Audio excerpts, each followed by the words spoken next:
다 같이 묵상 기도 드리심으로 오늘 예배 하나님 앞에 올려드리겠습니다. 다 같이 묵상으로 기도합니다.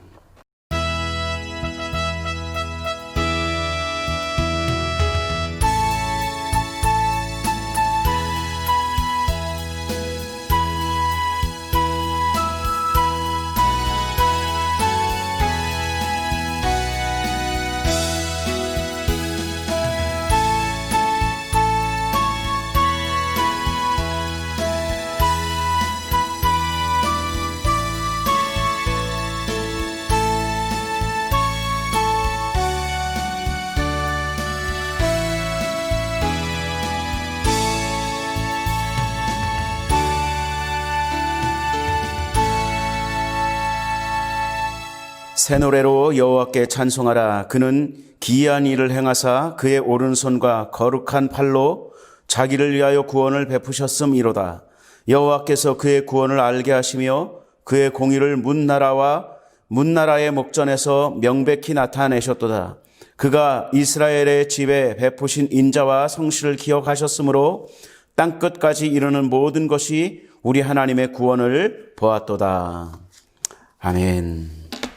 우리 다 같이 찬송가 1장 하나님 앞에 올려드리겠습니다.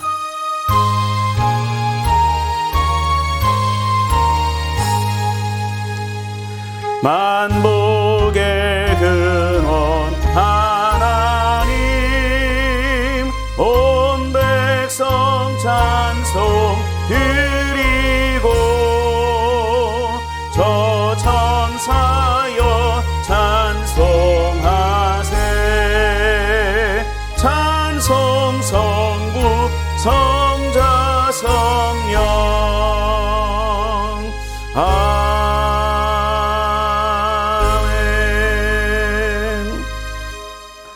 나는 전능하신 아버지 하나님 천지의 창조주를 믿습니다. 나는 그의 유일하신 아들 우리 주 예수 그리스도를 믿습니다. 그는 성령으로 잉태되어 동정녀 마리아에게서 나시고 본디오 빌라도에게 고난을 받아 십자가에 못 박혀 죽으시고 장사된 지 사흘 만에 죽은 자 가운데서 다시 살아나셨으며 하늘에 오르시어 전능하신 아버지 하나님 우편에 앉아 계시다가 거기로부터 살아있는 자와 죽은 자를 심판하러 오십니다. 나는 성령을 믿으며 거룩한 공교회와 성도의 교제와 죄를 용서받는 것과 몸의 부활과 영생을 믿습니다. 아멘. 우리 찬송가 369장 찬송 드립니다.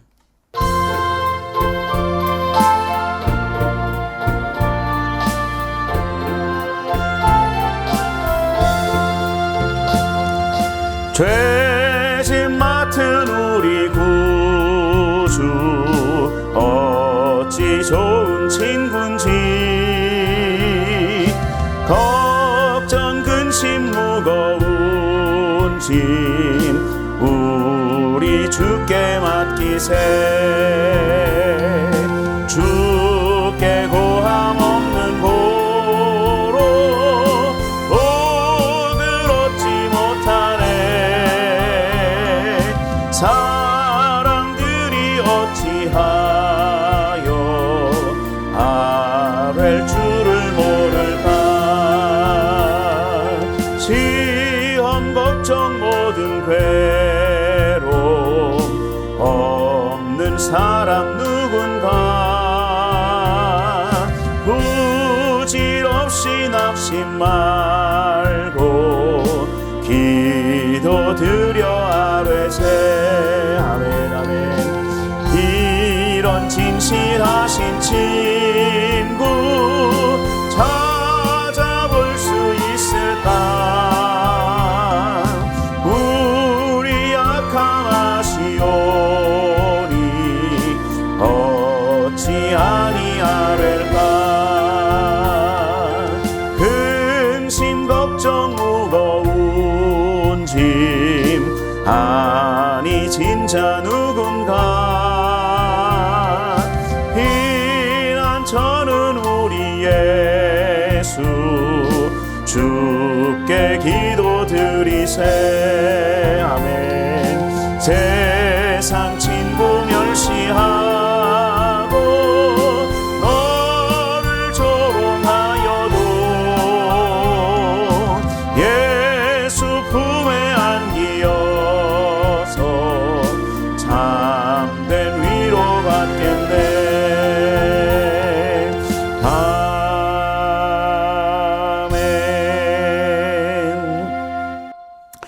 다 같이 함께 기도합니다.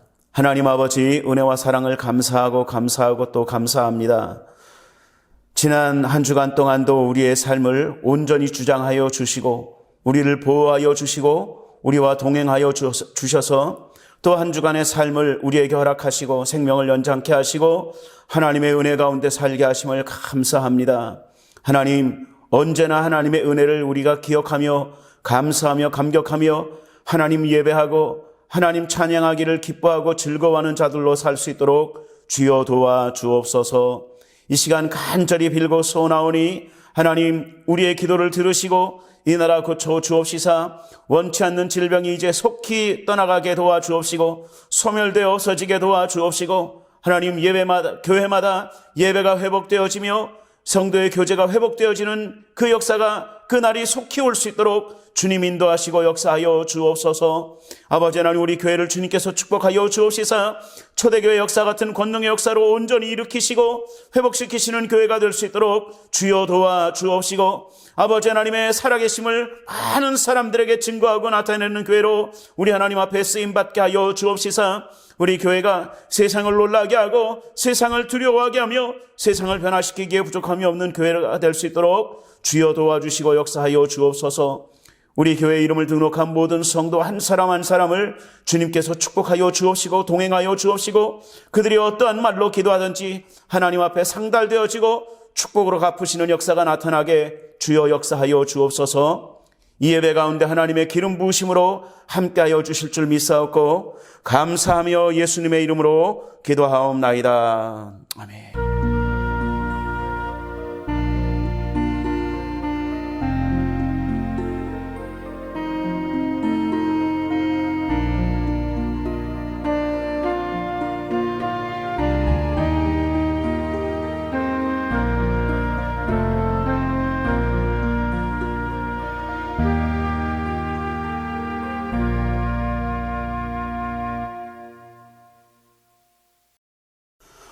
오늘 우리에게 주신 하나님 말씀 같이 봅니다. 오늘 우리에게 주시는 하나님의 말씀은 사무엘하 12장 20절 말씀입니다.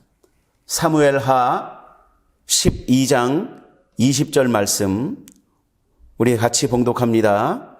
다윗이 땅에서 일어나 몸을 씻고 기름을 바르고 의복을 갈아입고 여호와의 전에 들어가서 경배하고 왕궁으로 돌아와 명령하여 음식을 그 앞에 차리게 하고 먹은지라.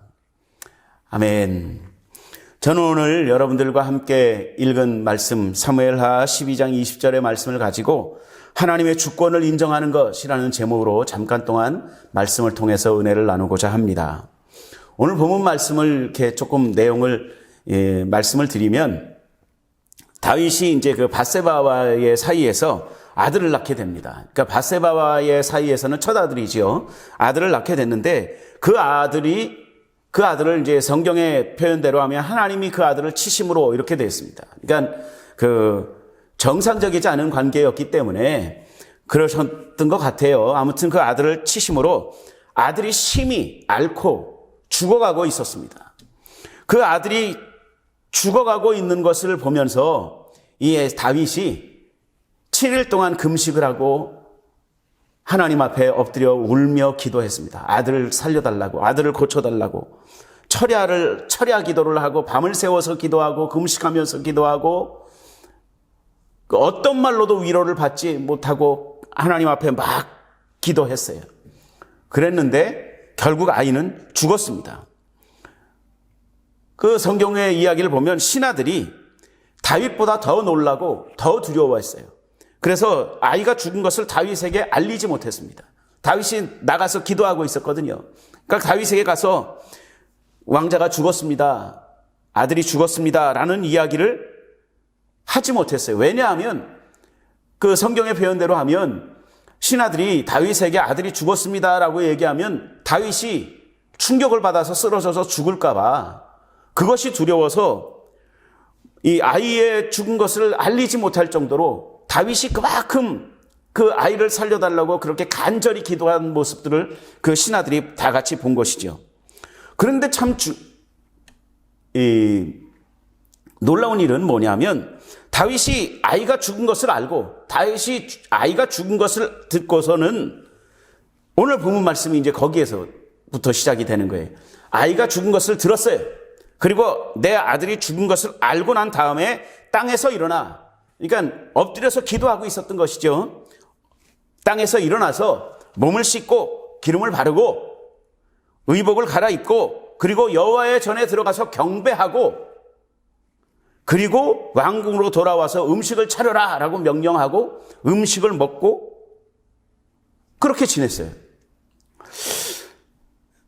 이 사건을 통해서, 이 이야기를 통해서 제가 이 다윗의 신앙에서 두 가지를 배운 것이 있었습니다.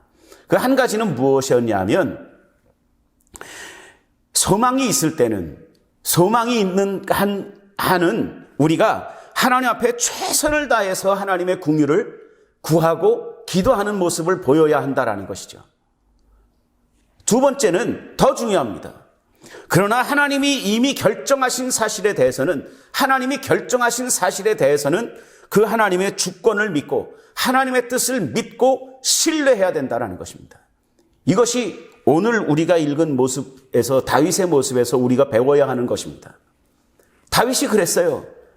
그 아이가 죽기 전까지 혹시라도 아이가 하나님이 나를 용서하심으로 내 아이를 살려주실지도 몰라라는 소망이 있는 한까지는 최선을 다해서 하나님의 긍휼을 구하고 기도했습니다.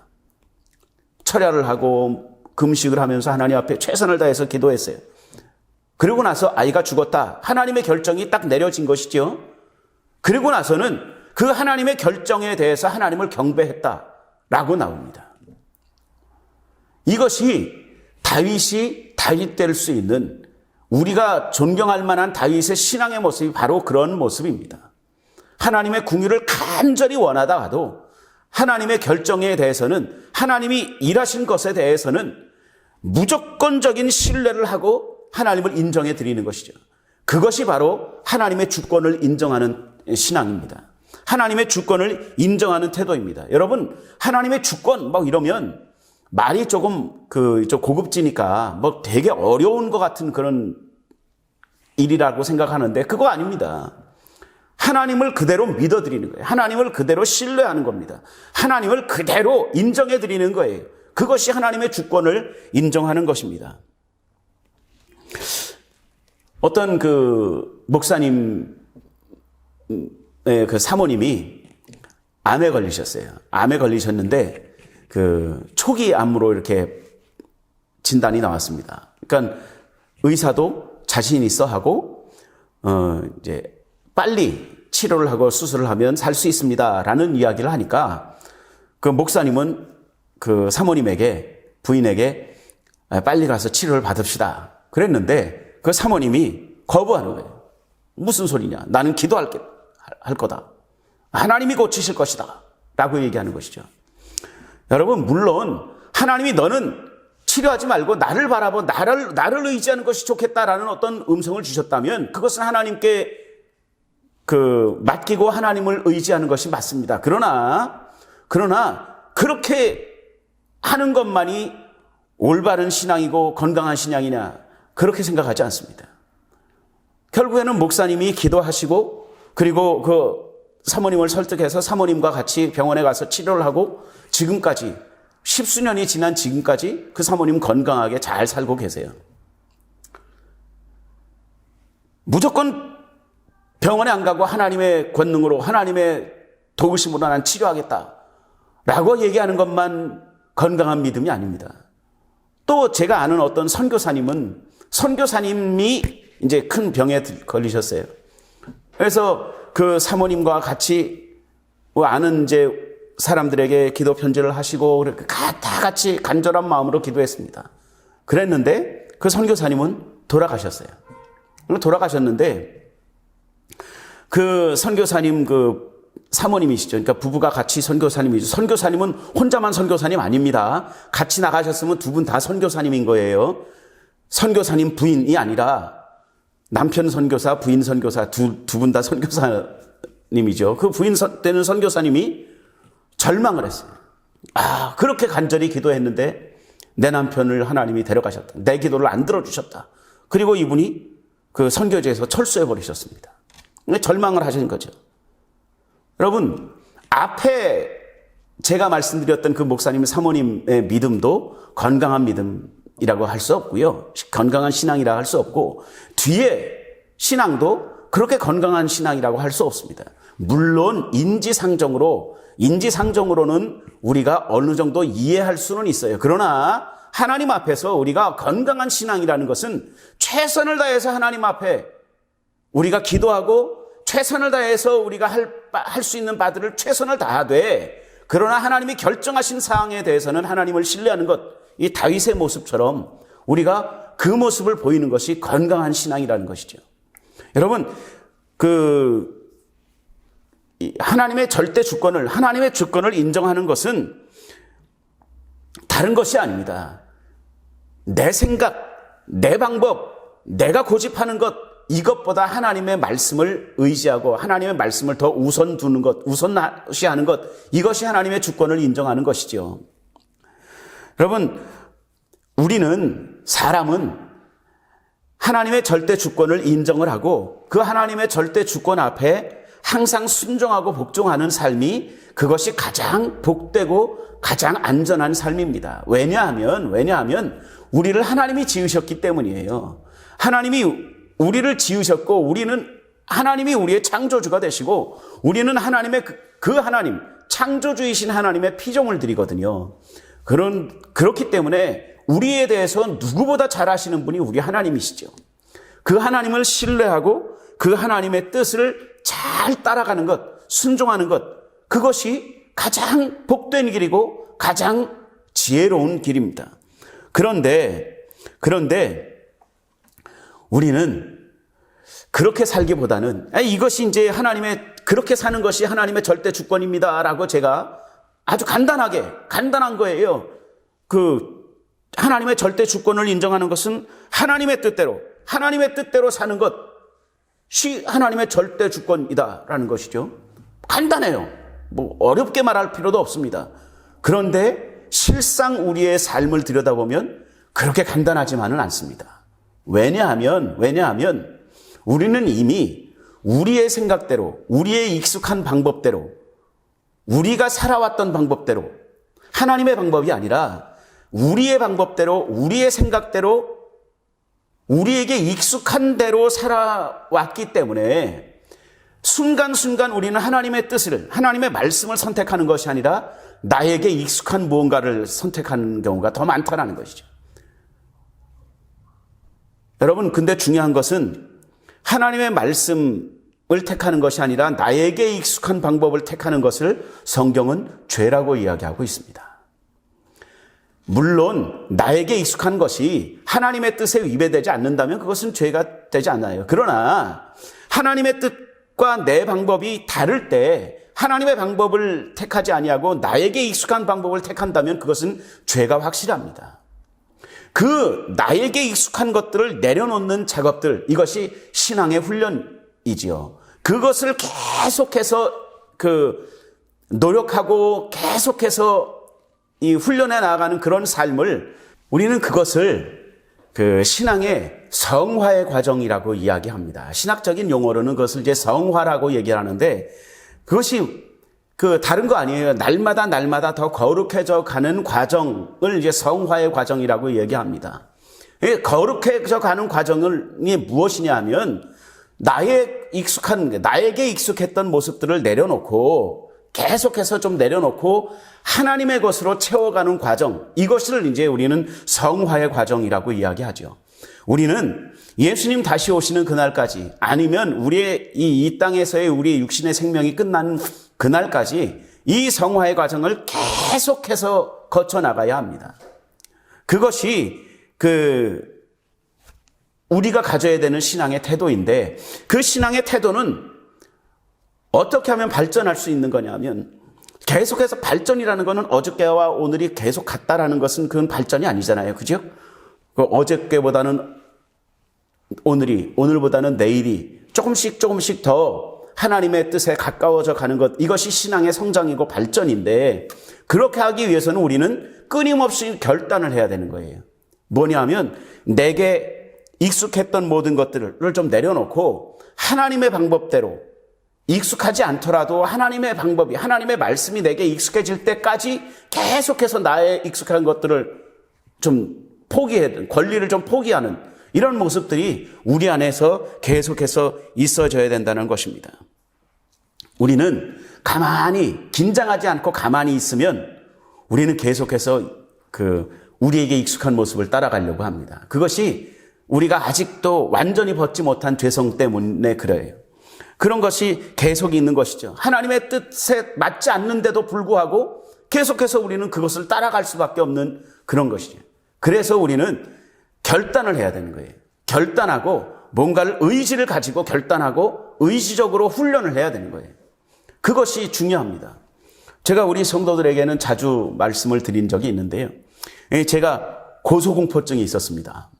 제가 이 두 가지 공포증이 있는데, 하나는 폐소공포증, 이렇게 꽉 막힌 데 들어가면 좀 답답하고 숨을 잘 못 쉬고 그래요. 그리고 고소공포증이 있습니다.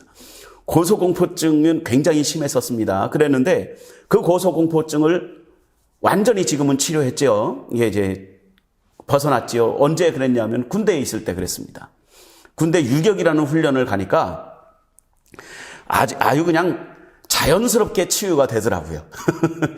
그때만 해도, 제가 군 생활할 때만 해도 뭐 굉장히 많이 맞을 때였거든요. 지금은 뭐 큰일 나죠, 그렇게 되면. 근데 굉장히 많이 맞고, 그렇게 하면서 높은 곳에 올라가서 뛰어내리고 뭐 이런 훈련을 받다 보니까 자연스럽게 없어지는. 높은 곳에 올라가면 떨리는 것이 내게 익숙한, 그래서 높은 곳에 올라가지 않으려고 하는 것이 내 익숙한 모습이었어요. 그랬는데 어떤 방법을 통해서든지 높은 곳에 자꾸 올라가게 되고, 자이든 타이든 계속해서 올라가려고 노력하고, 떨지 않으려고 노력하고, 무섭지 않도록 노력하고 하니까 결국엔 그걸 극복하게 되더라는 거죠. 여러분, 그러한 모습처럼 신앙도 훈련을 통해서 이제 군인들이 그런 모습들을 해나가는 것처럼 신앙의 모습도 마찬가지입니다. 우리는 계속해서 경건에 이르는 훈련을 해야 돼요. 성경에는 경건에 이르도록 연습하라라고 얘기하는데, 그 연습이 훈련이라는 말입니다. 그러니까 경건해지도록, 거룩해지도록 우리는 날마다 군인들이 훈련하는 것처럼 우리는 훈련해야 돼요. 그것이 신앙의 성숙을 가져오고 성장을 가져오는 모습이 되는 것이죠. 예수님이 비유로 말씀하셨던 아버지의 사랑의 이야기, 탕자가 나오는 탕자의 이야기를 이렇게 보면, 여러분, 탕자가 왜 아버지의 품을 떠나려고 했을까요? 여러분, 우리가 아는 것처럼 그 아버지는 굉장히 부자셨어요. 아버지 밑에 있어도 모든 걸 다 누릴 수 있었습니다. 부자였으니까. 먹고 마시고 입고 하는 거에 전혀 불편함을 못 느낄 정도로 부자였거든요.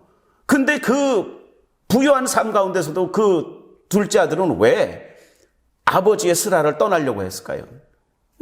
아버지의 슬하를 떠나면 자유로울 줄 알았던 거예요. 그래서 자기 뜻대로 사는 것이 굉장히 편안하고 자기 뜻대로 사는 것이 굉장히 행복한 삶일 것이라고 생각했을 겁니다. 그래서 아버지의 지배를, 아버지의 영향력을 벗어나고 싶어 했던 것이죠. 벗어났는데 결과는 어떻습니까, 여러분? 그 아버지의 슬하를 떠나는 것이 그 아들에게 꼭 행복하지 않았다라는 거예요. 결국에는 아버지께로 돌아오게 된다라는 것이죠. 여러분, 예수님이 그 아버지의 사랑의 이야기, 탕자의 이야기를 통해서 우리에게 전해주고자 하는 메시지는 바로 그런 거예요. 여러분, 아버지의 슬하를 떠나는 것, 아버지의 말씀을 떠나는 것, 그것이 우리에게 자유가 돼서는 안 되는 것이죠. 오히려 하나님의 말씀 안에서 우리는 더 큰 자유함을 맛볼 수 있어야 되는 것입니다. 잠언 16장 1절의 말씀을 보면, 마음의 경영은 사람에게 있어도 말의 응답은 여호와께로부터 나오느니라 라고 기록하고 있습니다. 이 말씀을 아주 단순하게 직역하면, 계획은 사람이 하지만 결정은 하나님이 내리신다라는 말로 번역할 수 있어요. 아주 단순하게 직역하면 그렇습니다. 계획은 사람이 하지만 결정은 하나님이 하신다라는 거예요. 여러분, 이것을 꼭 기억하시기 바랍니다. 하나님은 우리에게 가장 좋은 길로, 가장 좋은 것으로 언제든지 인도하실 수 있는 하나님이십니다. 그 하나님을 우리는 꼭 기억해야 되는 거예요. 내 방법대로 가는 것이 빠른 방법 같고 내 방법대로 가는 것이 자유로운 방법 같지만 그것이 그렇지 않다라는 것이죠. 하나님의 뜻대로 우리가 순종할 때 그것이 가장 지혜로운 길이고 가장 복된 길이라는 것을 기억해야 됩니다. 여러분, 어떤 상황들이 내가 원하는 상황이 아닌 것 같이 벌어진다 할지라도 그 안에서 하나님은 우리를 가장 좋은 것으로 인도하신다라는 것을 믿어야 됩니다. 인도의 그 유명한 전도자이셨던 선다싱이라는 분의 그 이야기를 제가 글로 읽을 때 한번 그런 글을 읽었던 기억이 납니다. 그분이 그 횡단 기차를 타고 여행하면서, 그러니까 이제 그 고구마 전도왕처럼, 우리나라에도 그런 분 계시죠. 고구마 전도왕이라고. 지금은 목사님이 되셨지만 그분이 그런 말로 유명합니다. 생고구마 걱정 말고 노는 입에 찔러보자. 뭐 이런 얘기를 하시는 거예요. 그러니까 놀고 있는 입으로 뭐 하냐. 전도한다. 이 선다싱도 항상 그렇게 시간만 되면, 기회가 되든 안 되든 아무튼 전도하는 일에 굉장히 열심을 내셨던 분이었어요. 그래서 그분이 그 요한복음, 이제 지금같이 성경이 막 넘쳐나는 그런 시절이 아니었잖아요. 그러니까 요한복음 쪽복음을 이렇게 구해가지고 그걸 이렇게 나누어 주면서 복음을 전했던 거죠. 그랬는데 어떤 분에게 복음을 이렇게 그 요한복음의 한 페이지를 주면서 전도를 했는데 그분이 아예 안 받습니다, 안 보면 이러면 되는데 그거를 괜히, 여러분 전도하다 보면 그런 분들이 많아요. 꽤 의외로 되게 많습니다. 그분이 보는 앞에서 막 찢어가지고 그 기차 창문 밖으로 확 버리는 거죠. 그래서 이 선다싱이라는 그분이 충격을 받으셨어요. 왜 저 사람은 나에게 저렇게까지 상처를 줄까? 안 받으면 그만인 것을 왜 찢어서 버리는. 그래가지고 이분이 좀 이렇게 충격을 받고 좀 낙담이 돼가지고 그 기차에서 내려서 한동안 이렇게 좀 슬럼프에 빠지셨었나 봐요. 그랬는데 그 며칠 뒤에 어떤 사람이 요만큼 찢어진 종이 조각을 하나를 들고 이 선다싱이라는 분을 찾아온 거예요. 이분이 우연히 그 철길을 따라 걷다가 이렇게 뿌려져 있는, 이렇게 날아다니는 어떤 종이 조각을 하나를 주웠는데 거기에 생명의 떡이라는 말이 나오는 것을 이렇게 보고 이 생명의 떡이 무엇일까? 라고 계속 고민하다가 그 위쪽에 요한복음이라는 말이 써 있는 것을 보고 요한복음이 뭔가?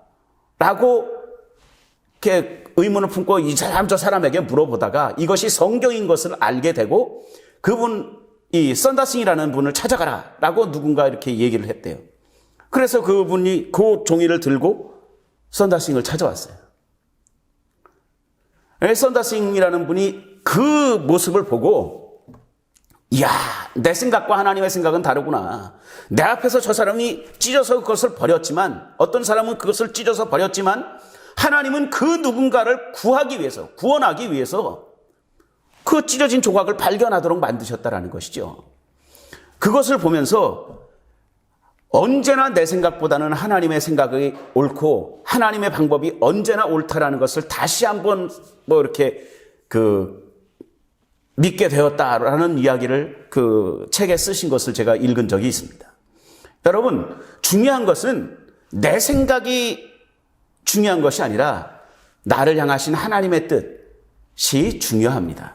그 말씀을 신뢰하고 믿고 따를 수 있는 것이 하나님의 주권을 인정하는 그러한 믿음의 태도인 것이지요. 제가 아까 말씀을 드렸죠. 이런 것이 중요한데, 우리는 자꾸 예전 것으로 돌아가려고 하는 그런 습성을 가지고 있어요. 여러분, 결단하셔야 됩니다. 결단하지 않으면 자꾸 똑같은 실수를 범하는 것이죠. 제가 저녁 예배에 나오셨던 우리 성도들과 함께 나누었던 이야기를 하나 말씀을 드리고 말씀을 마치려고 합니다. 제가 어떤 영상을 하나 보는데요. 그 실험실에서 쓰는 쥐 있잖아요. 하얀색 쥐. 그 하얀색 쥐가 얼마나 그 문제 해결 능력이 있는지를 이제 그 실험하는 장면이었어요. 그러니까 이 쥐를 이렇게 미로에다가 가둬놓죠. 미로에다가 가둬놓고, 미로가 뭔지는 아시죠? 이렇게 여기로 막히면 다른 길로 가서 또 막히면 또 다른 길로 찾아보고 뭐 이렇게 하는 그 미로에다가 이 쥐를 한 마리 놔두고 미로 끝에다가 먹이를 놔두는 거예요. 그러면 이 쥐가 이리 가다 부딪히고 다른 길을 찾고 거기로 가다가도 또 부딪히면 또 다른 길을 찾고 이렇게 해서 미로를 막 시행착오를 굉장히 반복하다가 결국에는 나가는 길을 찾아내고 거기서 이 먹이를 찾아냅니다. 그런데 참 대단한 것은요, 여러분. 그 쥐를 다시 그 다음날 다시 처음 그 똑같은 미로에 처음 출발점에다가 놔두고 똑같은 곳에다가 먹이를 놔두고 이 쥐를 놔주면 이 쥐가요, 그 다음날은 시행착오를 겪지 않습니다. 어저께 갔던 그 길을 기억하는 거예요, 이 쥐가. 그래서 시행착오를 겪지 않고 싹싹싹싹싹 해서 단번에 먹이를 딱 찾아서 먹이를 먹죠. 그것을 실험했던 사람이 에이 우연이겠지라고 그 다음 날도 또 그 다음 날도 이 쥐를 그 미로에다가 놓고 먹이를 갖다 놓습니다.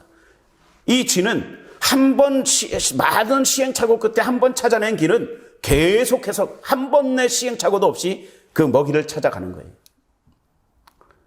제가 그 영상을 보면서 와, 쥐가 나보다 낫다라는 생각을 할 때가 있었어요. 나는 하나님의 뜻을 찾아가는데 매일 똑같은 실수를, 매일 이런 실수를 저런 실수를, 매일 똑같은 실수를 계속해서 하는데 쥐는 한 번 찾아갔던 길은 잊어버리지 않는다라는 거죠. 시행착오를 다시 겪지 않아요. 똑같은 시행착오를 겪지 않았습니다. 한 번에 단번에 찾아낸다라는 것이죠. 여러분, 우리가 그 쥐보다는 좀 나아야 되는, 내가 생각할 때 내가 그 쥐보다는 좀 나아야 되지 않겠나 라는 생각을 하면서 그 영상을 봤던 기억이 있습니다. 여러분, 우리가 노력하지 않으면, 결단하지 않으면 우리는 다시 죄성으로 돌아갈 수 있습니다. 똑같은 시행착오를 겪을 수밖에 없을지도 모릅니다. 그러나 우리가 하나님의 주권을 온전히 인정하고 나를 향하신 하나님의 뜻을 온전히 믿고 신뢰하고 하나님을 온전히 의지한다면, 그렇게 하기로 결단하고 매일매일 하나님의 뜻에 순종하기로 결단한다면 우리는 오늘보다는 내일보다는 그 다음 날이 계속해서 더 거룩해져 가고 더 경건해져 가는 그런 훌륭한 능력 있는 그리스도인들이 되지 않을까라는 생각을 하면서 이 말씀을 준비했습니다. 여러분, 이 말씀이 저와 여러분들에게 들려지는 하나님의 음성이 되시기를 예수님의 이름으로 축원드립니다. 기도하겠습니다. 하나님 아버지, 은혜와 사랑을 감사하고 또 감사합니다. 하나님의 놀라운 은혜의 역사가 나타나게, 은총의 역사가 나타나게 주님 인도하시고 역사해 주옵소서. 날마다 하나님의 뜻을 받들어 섬기며 살 수 있도록 주여 도와주옵시고, 날마다 나를 쳐서 주의 말씀에 복종시키는 삶을 살 수 있도록 주여 도와주시고 역사해 주옵소서. 하나님, 우리가 언제나 나의 모든 방법들과 나의 모든 계산들을 주님 앞에서 온전히 내려놓게 하시고 주의 말씀 앞에 순종하고 복종하는 삶을 살도록, 날마다 결단하는 삶을 살도록 주여 도와주시고 역사해 주옵소서.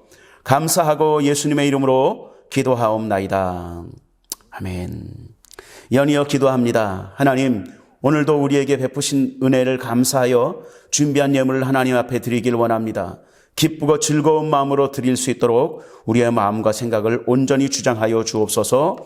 예수님의 이름으로 기도하옵나이다. 아멘. 찬송 드리시면서 준비한 예물 하나님 앞에 올려드립니다.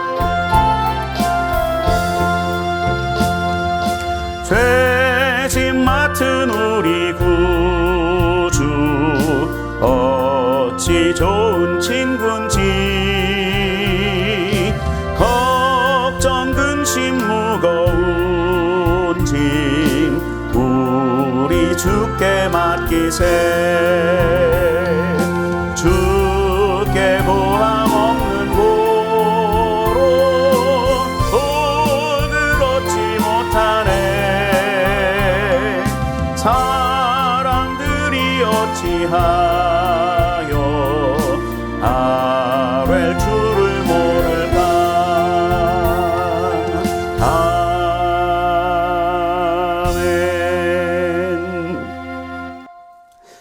교회 소식을 말씀드립니다. 계속해서 제가 여러분들 앞에 예수님의 이름으로 부탁을 드리는 것은 저녁 9시가 되면 여러분들이 어디 계시든지 계신 곳에서 코로나19에 저속한 종식과 교회의 부흥을 위해서 꼭 기도해 주시기를 부탁을 드립니다.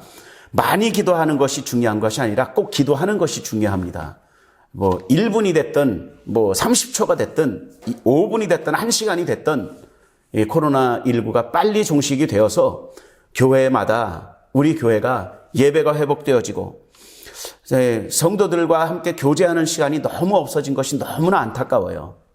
여러분, 같이 우리 막 진수성찬 아니더라도 소찬이라도 함께 나누면서 우리가 함께 성도의 교제를 나눌 수 있는 그런 날이 속히 올 수 있도록 위해서 꼭 기도해 주시고, 오후 예배도 함께 드릴 수 있는 그런 날이 속히 올 수 있도록 꼭 기도해 주시고 교회의 부흥을 위해서 기도해 주시기를 다시 한번 부탁을 드립니다. 계속해서 영상이 올라가고 있습니다. 이 예배 영상뿐만이 아니라 성경 공부 영상을 통해서 하나님을 더 많이 알아가고 하나님의 뜻을 알아가시는데 꼭 사용하시기를 예수님의 이름으로 부탁을 드립니다. 드린 예물 하나님 앞에 올려드리겠습니다. 하나님 아버지, 은혜와 사랑을 감사합니다. 오늘도 우리를 하나님의 전으로 불러주시고 예배할 수 있는 귀한 은혜를 베풀어 주신 것을 감사합니다. 하나님, 드린 예물마다 주님께서 축복하여 주옵시고 하늘의 것으로 갚아 주옵시되, 아버지 하나님, 이 땅에 사는 날 동안에 큰 물질의 축복으로 갚아 주옵시고 또한 건강의 축복으로 갚아 주옵시고 자녀들이 잘 되는 축복으로 갚아 주옵소서. 아버지 하나님, 이 예물이 쓰여지는 곳에 하나님의 영광이 드러나게 하시고 하나님의 영광이 온전히 나타날 수 있도록 주여 도와주옵시고 교회가 성도들에게 큰 축복이 되어지는 교회가 되게 하시고 소망이 되어지고 의지가 되어지는 교회가 될 수 있도록 주여 도와주옵소서. 감사하고 예수님의 이름으로 기도하옵나이다. 아멘. 지금은 우리 주 예수 그리스도의 무한하신 은혜와 하나님 아버지의 극진하신 사랑하심과 성령님의 감동 감화위로 축복하심과 교통케 하심의 역사가 이제 날마다 나를 쳐서 주의 말씀에 앞에 복종시키기로 주의 주권을 온전히 인정하는 삶을 살기로 결단하는 모든 하나님의 백성들 위해 이제로부터 영원토록 함께 계실지어다.